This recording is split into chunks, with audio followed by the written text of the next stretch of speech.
ევროპის კონტინენტზე პოლიტიკური ლანდშაფტი იცვლება. მეორე მსოფლიო ომის შემდეგ ევროპულ სახელმწიფოებში მემარჯვენე პოლიტიკური იდეოლოგია ასეთი მიმზიდველი არ ყოფილა. მემარჯვენე პოლიტიკური იდეოლოგიის მატარებელი პარტიები მართავენ ისეთ ევროპულ სახელმწიფოებს, როგორებიცაა უნგრეთი და იტალია. ასევე ამ იდეოლოგიის მატარებელი პარტიები საკმაოდ დიდი მხარდამჭერის მფლობელნი არიან ისეთ სახელმწიფოებში, როგორიცაა პოლონეთი და ნიდერლანდები. მართალია, რომ სლოვაკეთში გამართული ბოლო საპარლამენტო არჩევნების შედეგად გაიმარჯვა მემარცხენე პოლიტიკურმა პარტიამ, მაგრამ სუფთა საგარეო პოლიტიკური თვალსაზრისით თუ ვიმსჯელებთ, ნათელი არის, რომ ბრატისლავა მიყვება ბუდაპეშტის მიერ გაკვალულ საგარეო პოლიტიკურ გზას. ასევე სლოვაკეთის ახალი ძველი პრემიერ-მინისტრი რობერტ ფიცო, რომელიც უკვე მესამეჯერ არის სლოვაკეთის პრემიერ-მინისტრი, აცხადებს, რომ ბრატისლავა აღარ აპირებს უკრაინისათვის სამხედრო დახმარების გაწევას. საინტერესოა ვნახოთ ამ ვითარების ფონზე თუ ზოგადად რა პოზიციები აქვთ მემარჯვენე პოლიტიკურ პარტიებს ევროპული სახელმწიფოების საკანონმდებლო ორგანოებში. დავიწყოთ უნგრეთით და პარტია ფიდეშით, რომელიც ევროპის კონტინენტზე მემარჯვენე იდეოლოგიის მატარებელი პოლიტიკური პარტიებიდან ყველაზე ძლიერი არის. მას უნგრული პარლამენტის მანდატების 60% აქვს და ეს პარტია პირველად ხელისუფლებაში მოვიდა 1998 წელს. და დღევანდელი მმართველობა პარტია ფიდეშისა უნგრეთში კი დაიწყო 2010 წელს. ამჟამად ჩვენ გვაქვს უკვე რიგით მეხუთე კაბინეტი ვიქტორ ორბანის მეთაურობით. ვიქტორ ორბანი ამავე დროს გახლავთ ევროკავშირის წევრი სახელმწიფოების ლიდერებიდან ერთადერთი, რომელიც უკრაინაში რუსული ინტერვენციის დაწყების შემდეგ ვლადიმერ პუტინს პირისპირ შეხვდა.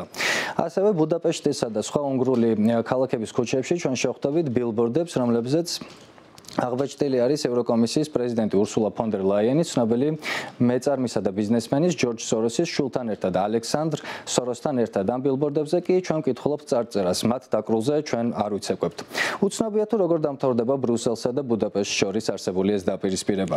საინტერესოა ასევე პოლონეთი, სადაც პარტია კანონი და სამართლიანობა, რომელმაც ბოლო საპარლამენტო არჩევნებში, რომელიც 15 ოქტომბერს გაიმართა, 37% მიიღო. ჯერჯერობით უცნობი არის თუ ვინ აკომპლექტებს პოლონეთის ახალ კოალიციურ მთავრობას, იქნება ეს პარტია კანონი და სამართლიანობა და მათი ლიდერი მატეუშ მორავეცკი, თუ ევროპული საბჭოს ყოფილი პრეზიდენტი და ასევე პოლონეთის ყოფილი პრემიერ-მინისტრი დონალდ ტუსკი და მისი პარტია და მისი პარტიის გარშემო შექმნილი მემარცხენე ალიანსი. ვარშავასა და ბრუსელს შორის ურთიერთობები პარტია კანონისა და სამართლის მმართველობის პირობებში განსაკუთრებით გაუარესდა და ამას ორი მიზეზი აქვს. პირველი გახლავთ ბელარუსის ტერიტორიიდან შემოდინებული მიგრანტების უფლებების დაცვაზე არსებული განსხვავებული მოსაზრებები და ასევე პოლონეთში არსებული ეგრეთ წოდებული LGBTQ თავისუფალი ზონები და გასაგები მიზეზების გამო ბრიუსელსა და ვარშავას შორის ამ საკითხთან დაკავშირებით ურთიერთობები დაიძაბა. იტალიაში მმართველი პარტია ფრატელი და იტალია, რომელიც ითარგმნება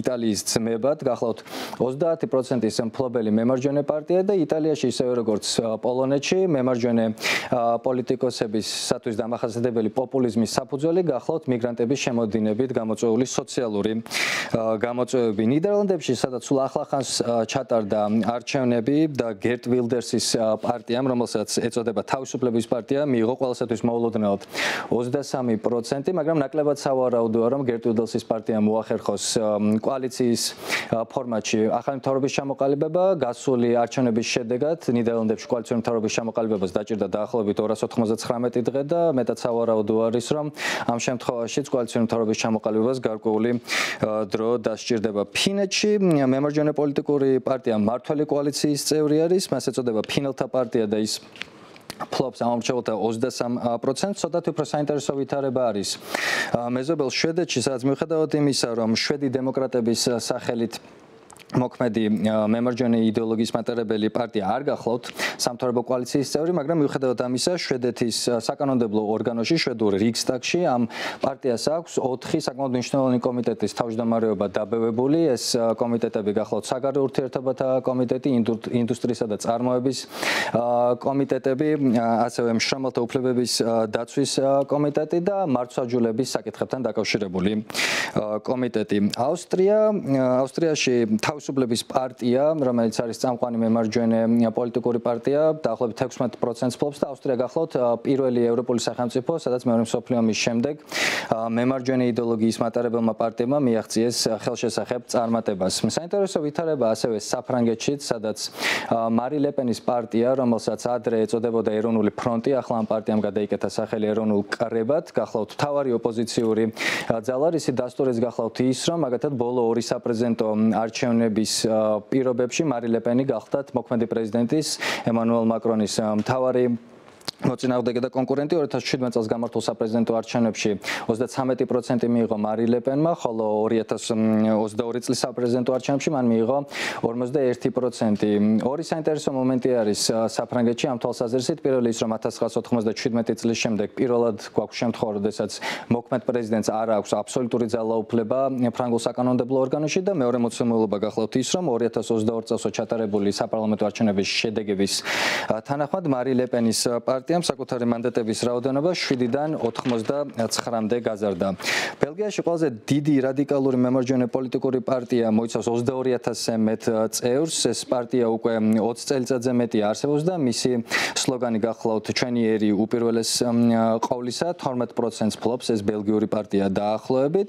რაც შეეხება გერმანიის ფედერაციულ რესპუბლიკას, გერმანიის ფედერაციულ რესპუბლიკაში ამჟამინდელი გამოკითხვებით რიგით მეორე პარტია გახლავთ AfD, ალტერნატივა გერმანიისათვის, რომელმაც უკანასკნელ საპარლამენტო არჩევნებში მხოლოდ 11% მიიღო მხარდაჭერის სახით, მაგრამ ამჟამად ის წარმოადგენს ქრისტიან-დემოკრატიული პარტიის, რომელიც გახლავთ ანგელა მერკელის პარტია და წარმოადგენს მემარჯვენე ცენტრისტულ იდეოლოგიას. ამ პარტიის შემდეგ მეორე პარტია არის სიდიდით გერმანიაში და AfD-ს ალტერნატივა გერმანიისთვის ამორჩეველი ძირითადად გახლავთ ყოფილი გერმანიის დემოკრატიული რესპუბლიკის ტერიტორიაზე მცხოვრები ამორჩეველი. რაც შეეხება ესპანეთს, პარტია Vox-ი, რომელმაც 2019 წლის საპარლამენტო არჩევნებთან შედარებით დაკარგა თითქმის ნახევარი საკუთარი მანდატების, მაგრამ მიუხედავად ამ ცუდი შედეგისა, პარტია Vox-ი სიდიდით რჩება რიგით მესამე პარტია ესპანეთში და მას აქვს დაახლოებით 9%-იანი მხარდაჭერა.